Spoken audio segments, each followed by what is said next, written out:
Delicate subject. Chapter 35. David set up the interface for the Eden Prime site. Garrus and Jane got in some time in the simulator after Garrus got a much abbreviated rundown of basics. Garrus wanted to get to the planning stages. All business. They suited up with their preferred gear and preferred weapons, just the two of them, entering from the best entrance route for stealth. She could cloak, but Garrus couldn't. Liara would be going with them. They walked through the space, got familiar with the landscape, and then asked David to reset their entrance and attempt to populate the area with hostiles. The scenario blinked, and then reset. They walked down the main path they had familiarized themselves with before, and within seconds, there was a blinding light, and the scenario reset. Jane asked, "What the hell just happened? Glitch?" David said, "No.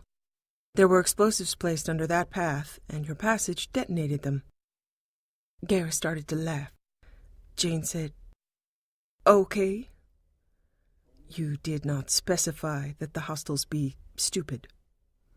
Garrus laughed harder. Jane said, "So it's gonna be a long day." Garrus shrugged. "At least there's no actual physical feedback on being exploded. Thanks, David." "You are welcome. Upon fatality, I will reset. Although negative feedback is regarded to be a deterrent, in this case it would be counterproductive." Garrus nodded and said, "I imagine because it's going to happen a lot?" "Unless you specify that the hostiles be stupid, yes." Jane drew in a deep breath and said, "Okay, starting over."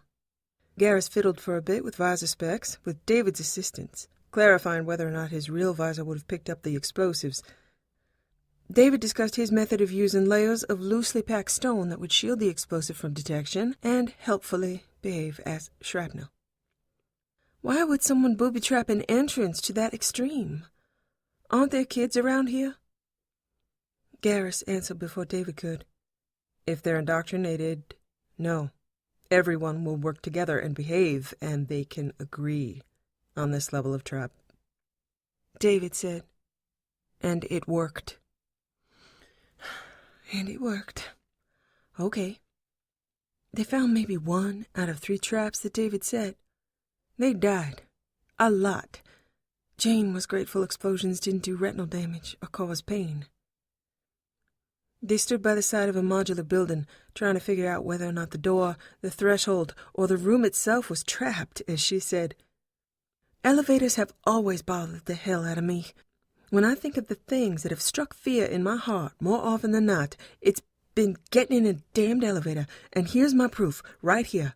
Anybody as smart as David should have trapped those damn things and killed me easily." And who was the person who came closest to killing me in an elevator? David. "I apologize for that, Commander Shepard." "It's fine. Edie tried to kill me too, once, just not with an elevator. As you've said, negative feedback is a useful deterrent. I have a wish, Garrus, to never get on another elevator." Garrus examined the door and said, "Shepard, you can come back from the dead, but you know, and I know, we're getting on more damned elevators, and now I'm going to be terrified." He examined for a little longer and said, "Seems clean, but it is possible the room itself is set to blow. Fire source possible. Backdraft. Picking up accelerant traces. Could that be from the other 15 things that have exploded? Can we open it remotely, out of the potential blast?" "Doors intended to open to organic biometrics, so we can't just throw a rock at it." "We've killed a few guys. Can we drag their bodies over and maybe lean them up so they fall against the door while we run like hell?" "We'll have to rig some sort of timer. Running like hell is a bad plan." "Then why don't we just put a hand on a long stick?" Garrus said, trying not to laugh. "Maybe a pulley system." "I don't believe I've properly appreciated that most of the missions we've undertaken, though daring, have had fairly evenly spaced stupid people to shoot." "I appreciate the run-through. We should up our game, and David has some good points. I'd like to develop some simple policies and countermeasures to these obstacles. We haven't focused enough on traps. I have developed solutions to each of the obstacles placed using either your available equipment or improvised measures from your environment. Beyond that, I would be happy to discuss with you designs suitable for utilization in the field. Don't ruin it, David. I'm having fun. Jane sat down on a verified safe patch and tried not to touch anything.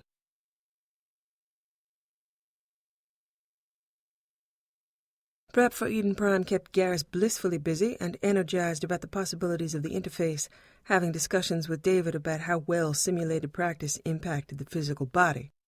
David had informed them that their physical bodies were chemically paralyzed, similar to, but more completely than the way it would be while dreaming, to keep from having physical reactions. Garrus didn't have time, at least in front of her, to have extended discussions regarding interface sexy terms. She was grateful to be spared those conversations. She vaguely thought David would be terribly helpful, and that just made it worse. Garrus and David designed a shooting simulator, and Garrus was himself hooked. He took time to teach Edie how to dance in the simulated Vakarian madness that David had provided for him. Edie wore Jane's body and the dress, Jane happily but weirdly in attendance. Surreal and joyous were becoming two words nearly inextricable from each other. They needed more pods, a lot more. David gave her and Garrus his absolute best, and she was also certain he was so intelligent it took up not terribly much of his time. He enjoyed it, and he'd be happy to guide other crew members in their interests. She imagined ultimately if she called shore leave, nobody would leave the ship, and pod attendance could become contentious. She planned a trip back to Rannoch with Legion's assurance that the pods could in fact be installed anywhere, and inside private cabins would be feasible for anybody willing to provide the space. Everyone would be willing, she was sure. She'd have 3 put in her cabin. Coming up on Eden Prime, though, ideas of fun screeched to a sudden halt. She was out of her pod and on the CIC as they arrived, but their proposed orbit was obstructed. Joker was in his pod, and she heard his voice. "Hey, Commander, this is..." She looked and thought maybe they'd just found many of the indoctrinated vessels that had gone missing. They were in orbit. Taurian, Alliance, Batarian. Lots of Taurian vessels. She asked Garrus to call up the view while he was in the interface, and he took only moments to step out of his pod, moving to stand next to her, at the projected screen, lit up on a planetary scale, what looked like dozens of vessels in geosynchronous orbit over Eden Prime's main colony, where Nihilus had died.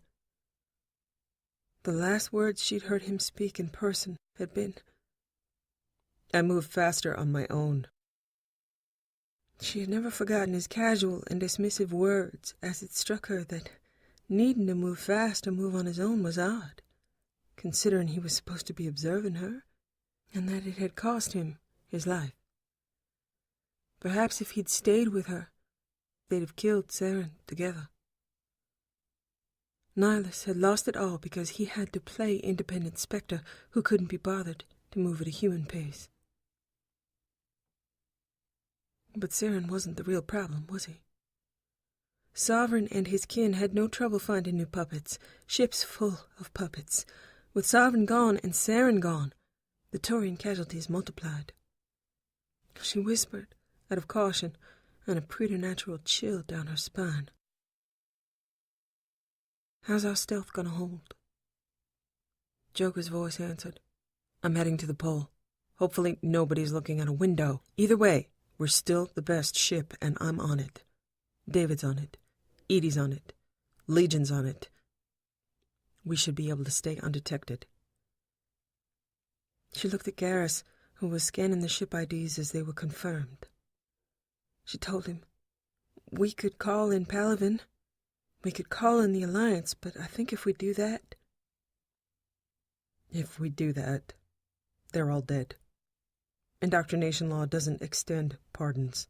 This is treason. conspiracy, and piracy. What if we could convince them they could get their ships back? I don't know. Too much of a risk. You and I know there are no grounds for negotiation. Once they become aware of our presence, the timer is on for newly arrived ships, and it could quickly tip in balance. It could be days until enough ships get here to make a difference, and they're not stealthed. Could result in massive casualties on either side, and I think Palaven would like to recover personnel and ships, but they would also not be averse to blowing them out of the sky on the grounds of treason. There are growing factions more interested in preserving those who have not been indoctrinated than salvaging those who have been. It's part of the Turian soul. Treason, under any circumstances, is not likely to be forgiven, and I'd be hesitant to call them in for assistance and expect them to follow our interests in recovery. This isn't someone caught in a scan. This is hardened, organized opposition. I know people on every ship named so far. Good men, good women. A lot of Vakarians are in those vessels. Yeah, I know some assholes there. She thought that asshole shouldn't be a death sentence. She made a quick decision and said, "Okay, so we're on our own. Calling in more ships results in ship-to-ship battle, high casualties. We have surprise. We have stealth. We can do the same thing we did at Cerberus. Plus, I want whatever it is that is on that planet that has provoked this level of interest. If the Reapers want it, I want it more. And I don't want it behind some Black Ops curtain on Palaven or Earth." She hit her Omni tool. "Kasumi, I need you. We're at Eden Prime. Ships, multiple ships, all reported missing. Many Turian, obstructing the mission site. I need to know who they are, what they've been doing, and in particular, how they communicate with each other." "I'm on it." She spoke to the CIC in general. "I need solutions. Monitor communications. I need to be able to duplicate them. David, let me know the odds of taking a single shuttlecraft, overriding landing protocols on each ship one at a time without detection, and taking down each ship with a small team, leaving it in an undetected holding pattern with the goal of undetected infiltration and not obliteration. I need every advantage. I need calm. I need atmospheric control so we can use the same gas we did at Cerberus, hopefully, and spare lives. I need to know if adjustments can be made for Turian and Batarian physiology. Each ship's complement has to stay down until all ships are down. We don't have enough people to run multiple raids, so a 3-person team in fast succession, Garrus and Legion and I will go in. We can't even approach what's happening on the ground until we wipe out air support without them knowing it is missing. While I'm busy taking down ships, I need someone here to get me an action plan and update me on intel of what's on the ground. If the single shuttlecraft moves undetected, we can start taking groups of those who are indoctrinated under security back to Omega. Aria will let us in. Dr. Abrams can get them surgery. Let them make choices once they've survived the surgery. I'll return Turian ships to Palaven without crew. I'll do the same for Alliance ships, but we will keep any Batarian vessels for our own use. I'm out for the next 9 hours.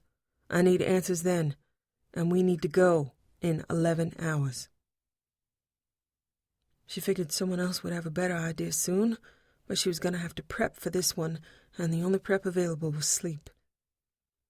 She drew Garrus aside and said, "Legion doesn't need downtime.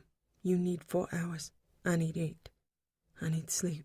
Prep however you want, but I need you to get a solid 4 hours before we hit the first ship." She turned to head out, considering asking for Dr. Shakwas' help, but thinking maybe she could meditate into rest. She had a discretionary stash of things to help her sleep, and she started trying to consciously calm her breathing after the adrenaline rush. Time to test what Thane had taught her. Garrus followed her. She didn't head to the med bay because problem solved. It appeared his prep would be ensuring she slept. She had a smile on her way up the elevator, and as they looked at each other sideways, she could see he had one too. When the elevator door opened, he picked her up and turned her horizontal, carried her into the room under one arm like a duffel bag, and dropped her unceremoniously on the bed, like the proverbial baggage. While she was laughing, he took the time to remove clothes and his visor, which was fortunately very sturdy, considering how often it got thrown around the room after he'd forgotten to remove it. She wondered if he'd recorded. She worked on her own clothes efficiently and asked, "How many recordings of us do you have on your visor?" He turned his head and smiled at her, then went back to what he was doing.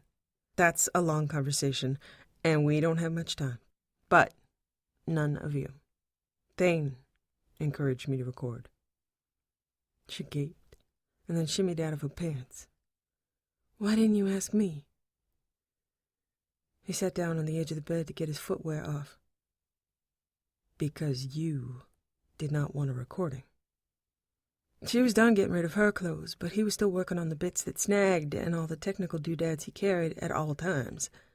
She got up on her knees and moved over to him, pressed her body against his back, and said, "I hope you are aware I appreciate your chivalry." She kissed up and then down the edges of the overlapping plates lining the back of his neck, teeth along the edges, tongue dampening the curves. He dropped the final piece of whatever it was he needed to detach, flexed his neck, and groaned. She kept that up, careful to not get her tongue pinched as he moved his neck to meet her mouth. Her hands moved a stroke along his waist, and he shifted from groaning to a deep, contented, rumbling purr. It took him a while to speak in response, but when he did, he said, "Chivalry is a bizarre word. You used it back on the SR-1, and I looked it up and its historical context. As though I were being kind somehow by not being irredeemable scum I should shoot on sight." She considered while her hands roamed over him, and then said as she ran her cheekbones over the same spots on his neck to further pleasure sounds, Well, Thane has pointed out that my expectations of males are not the highest. But you're changing that. To be fair, my expectations of women are also not that high. Thane has perfect recall of each moment. You have asked him, so it must have come up that you would prefer some of your own recall. I have no recall other than what's in my head, and no, I would not record you either without your consent, and I would never ask. Your expectations of males are, in fact, non-existent. It's a little insulting to have my standards compared to human males. With the ability to record, you showed no interest, so neither did I. If it helps, I didn't think you had recorded, but if you had... Karim, if I had, you would forgive me and behave as though it were entirely my prerogative, regardless of what you thought. You would at least superficially think my way, because in your mind is the word chivalry. But it's not in my mind. She scratched harder with her nails, considering the Turian human conundrum of preference and permission. She asked, "What word is in your mind?" He considered as he flexed and stretched under her fingertips. There is a Turian word, hatak. There is a human word, receptive. What does hatak mean? With his head tilted to the side, she focused on using her mouth and hands, listening and feeling his deep rumbling through her lips and her fingertips. Hatak is service. Not like doing a job. Service of a lifetime. Service of assigned role. Service to family. Service to military. Service to mate. For a male Turian, hatak is determined by your Ava first, your commanding officer second, and then your mate, your new Ava. A male Turian does not serve himself. it is for the Ava to learn their needs and provide for them. A commanding officer must know what should be developed in a male Taurian for them to find their place. Our mother taught me Hetak. She is an imperious woman, Karim, loving and knowing and imperious. Through every stage of my life, I was told exactly what to do, what my place was, what my service was to be. I was spoiled in a Turian sense by her love and knowledge. She did encourage me to find my own way within the wide boundaries she set. She knew me, loved me, and after her definition of Hetak, the definitions of my commanding officers were too confining, lacking love and knowledge. They should have led, but were instead selfish, didn't provide for the Hetak of others. They failed in their roles. And then I met you. My Hetak was lost because what you are, Karim, is receptive. Dangerously, frighteningly receptive. She smiled against his skin, paused, and then continued. His hands were stretched out, and she noticed that his talons extended and then withdrew, a Taurian stretch. He said, "You did not negotiate or dictate. We shared a common, passionate goal. I believed at first I was being tested, which was of course true, but not in the way I imagined. You spoke with Ashley about poetry. You spoke with Rex about the genophage. You spoke to me about Celion and my father. Your face was always receptive. Your eyes were always encouraging or neutral. Never condemnation. I had a lifetime of navigating condemnation, but never neutrality. You seemed to always accept or possibly agree with everyone's view of the galaxy. You drew them out, gained their confidence, gained their loyalty.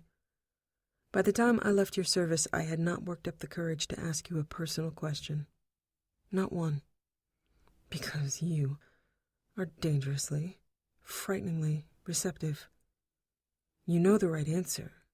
You judge and you classify and you condemn behind the guise of agreement and neutrality, and you do not let it reach your face. You didn't like Ashley's racism. You disliked Rex's callous and reckless behavior. At first I thought you dangerously tolerant until I saw Rex restrained. In that moment I saw the potential for receptive water to turn to judgmental ice, perfectly capturing his form, that you had postulated it, predicted it, and shown no sign that you would freeze instantly, revealing every detail of his psyche, solid and damning. Rex's insubordination was extreme, and your response was nearly Taurian, so I missed some of the finer aspects of how your nature would respond to me. It took me longer to realize that you listened, but didn't often speak. It wasn't until after Sidonis that I saw that you always knew the right answer. You asked me carefully about my attitude regarding Celion and regarding Sidonis. You let me kill them. You knew I was wrong to do it. She didn't try to argue. She did. She had. And there were layers of meaning in there, layers she'd learned about herself and him since then, calculations and motivations wrapped up in inclination and command necessity. She had needed him focused. He had needed to do it with single-minded chosen blindness. She had understood the needs of wrath and anger, but he was right. If it hadn't been an absolute emergency, if she hadn't needed him so badly, if she'd had more time, she would have tried to find a way to draw his spirit to the conclusion hers had made. She had honored his will instead, knowing she would gain his loyalty at the cost she was willing to pay at the time. The life of someone who dearly deserved death, even if it would do Garrus no personal good, especially if it made him feel he owed her. She vaguely wondered if his wrath had contributed to her sense of immaturity and greenness in him, had made her not take that step into the Mako. had in fact influenced her willingness to touch him or reach out to him. It must have occurred to him as well. It had cost them both.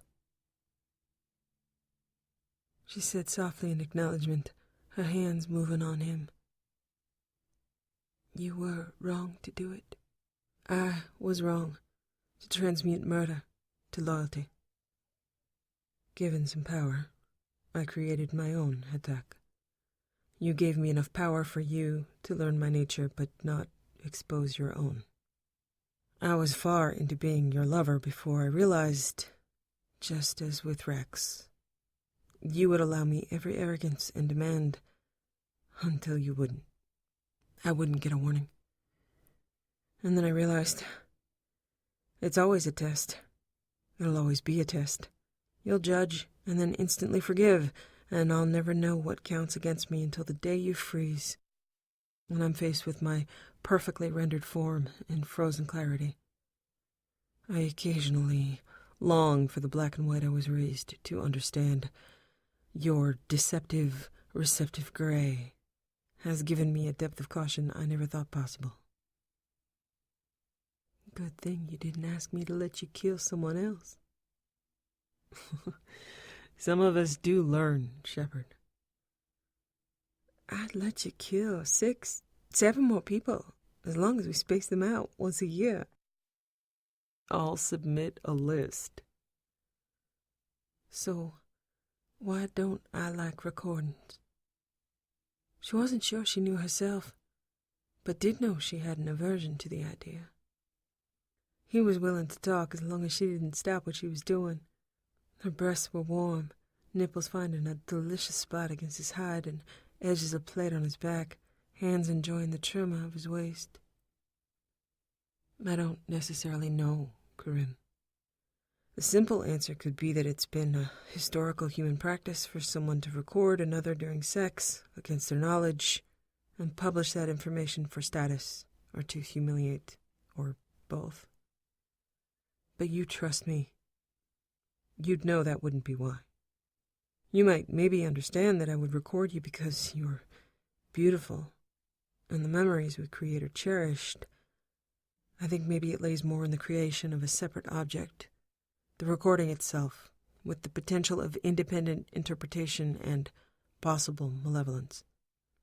Not just because you're Commander Shepard, but because you're human and female. It became clearer in motive when Thane risked his life to eliminate recordings of you. He not only risked his life, but wouldn't divulge a moment of what happened under torture, I'm sure of it. Neither of you will tell me, but I have the knowledge that he would have let you kill him just for seeing it. I accept that my experience of not knowing is better than either of your experiences of knowing, and I won't ask. Don't want to know. You have had your body, your mind, picked apart, molecule by molecule, thought by thought. Do not create an opportunity for exposure of your inner self to anyone other than who you choose. I respect that. For Thane and me, sex is more mundane. I don't have a word for it in English. Mundane doesn't sound right. The Taurian word would be ironically like the word for drinking water. Slaking thirst can be casual, but an accepted necessity. Nobody need justify or explain their need to drink. We drink before others. It's not hidden or private, not a vulnerable part of an individual spirit, but something galactically shared. Thane can recall every moment together. He wants me to be able to do the same, to be able to somehow square that ability of his with an ability of mine so we could both drink from the same well. He comforts himself with remembering moments that have meaning to him. It is to us the act of drinking, taking a canteen of water away from the source, to sip later, to remember. But you, sex for you, with you, is not mundane. It's sacred. You value each moment as unique and not to be repeated or revisited, consumed like something holy, offered as a sacrifice, burned completely for the smoke. to take away water from that private spring, to drink alone. It doesn't extend pleasure for you. It would be a violation of that sacred space. I don't pretend to understand, but I do know that if I revisited it separate from you, it would somehow diminish the unique quality you want to experience, want to inspire, do inspire. You would allow me to record you, but you would know it was wrong. And you would never tell me so.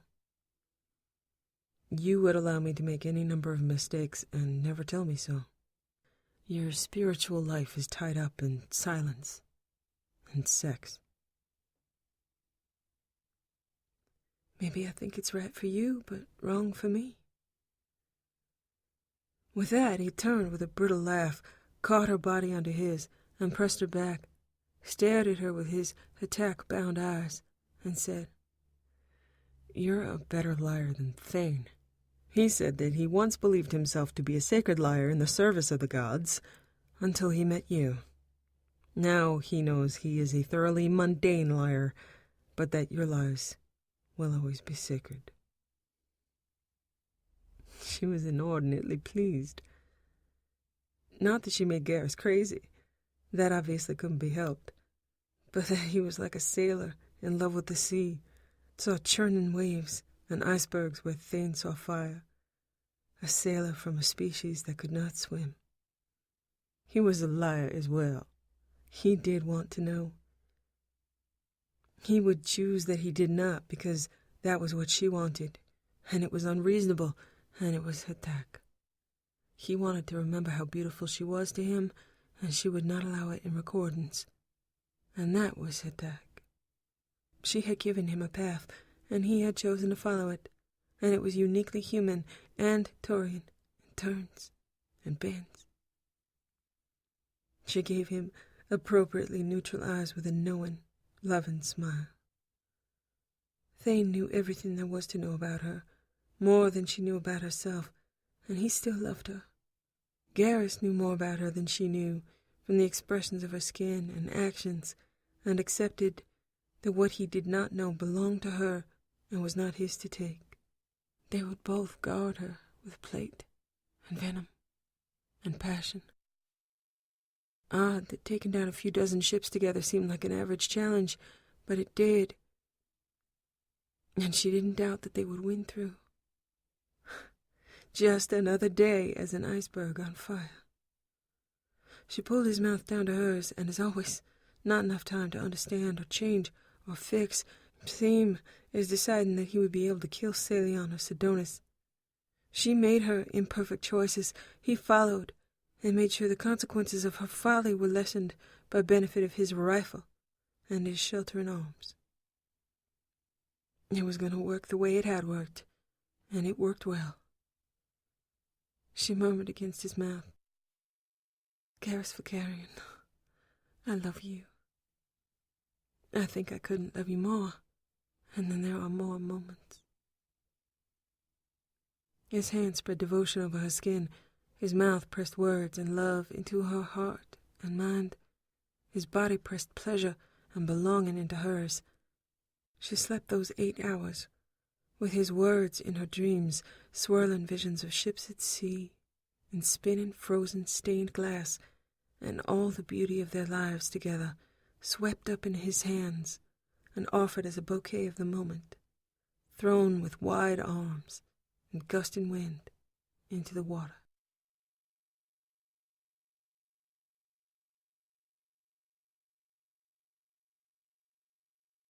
Strangely enough, when she presented herself for command, reverie still in her blood and the press of his mouth still warm on hers, she wasn't inundated with people having much better ideas than she had had. They provided her with the method. Since Bahak, she'd rarely formulated a plan that went as proposed.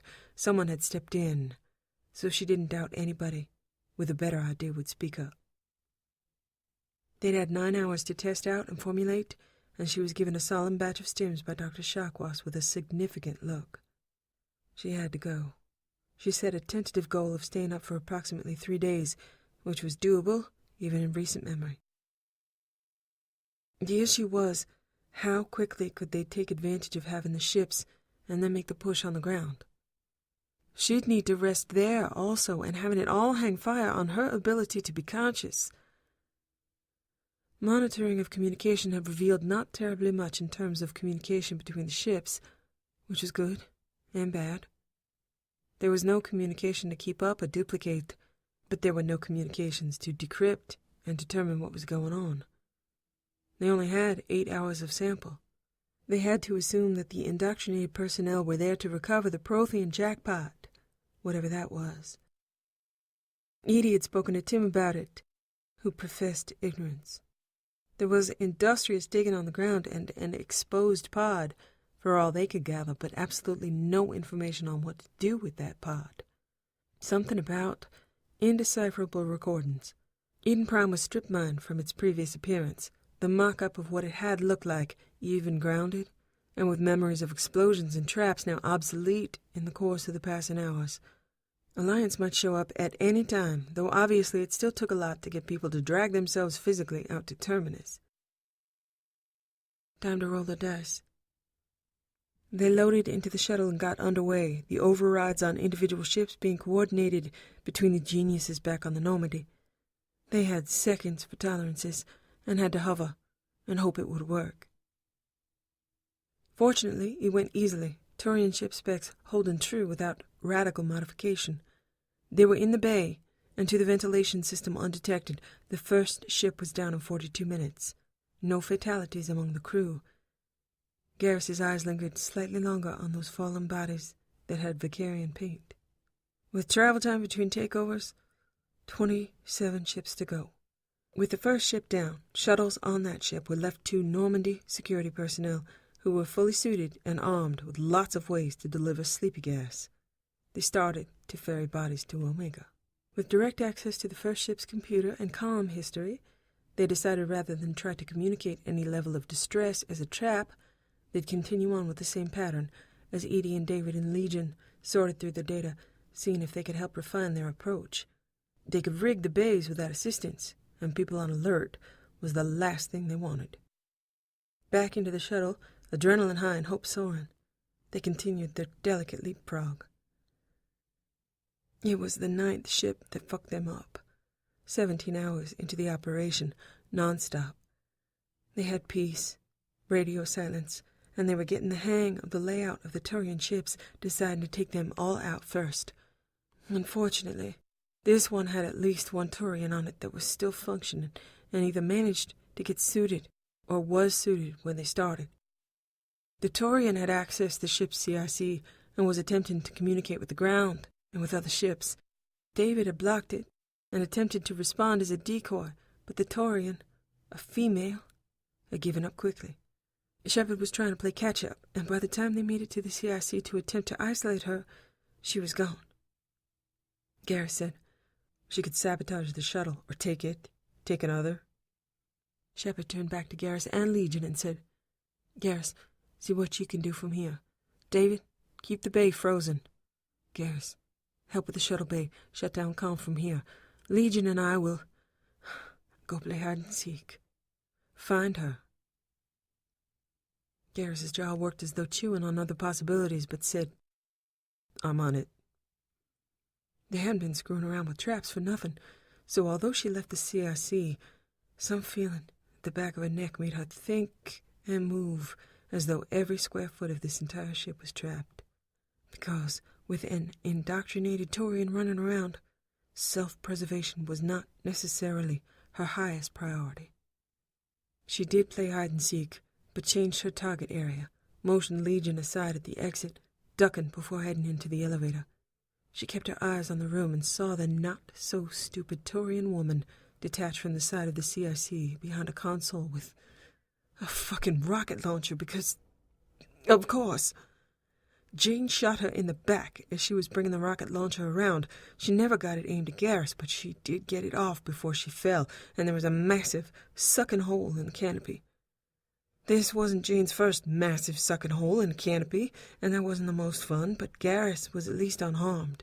The shields around the CIC isolated the area of trouble, and once again she hoped nobody looked out the window at the streaming loss of random objects. Garrus had turned, and she couldn't see his expression because helmet, but she did hear, "You used me as bait?" "Yes. Let's get to the shuttle. More fun to be had. I'm definitely awake now." Garrus stepped carefully through the vacuum over to where they were standing. They avoided the elevator because she was not about to get into one right now, and took the maintenance stairs down to the shuttle bay. Yeah, it was a few extra minutes. Garrus was quiet until she reached out her hand to activate the shuttle doors, and Garrus grabbed her hand, swerved it away. She looked at him, and he said, "Rigged to explode." She breathed in a deep sigh, looked at her hand in thanks, and said, "Okay, so let's take another shuttle. Maybe leave a note." 19 to go.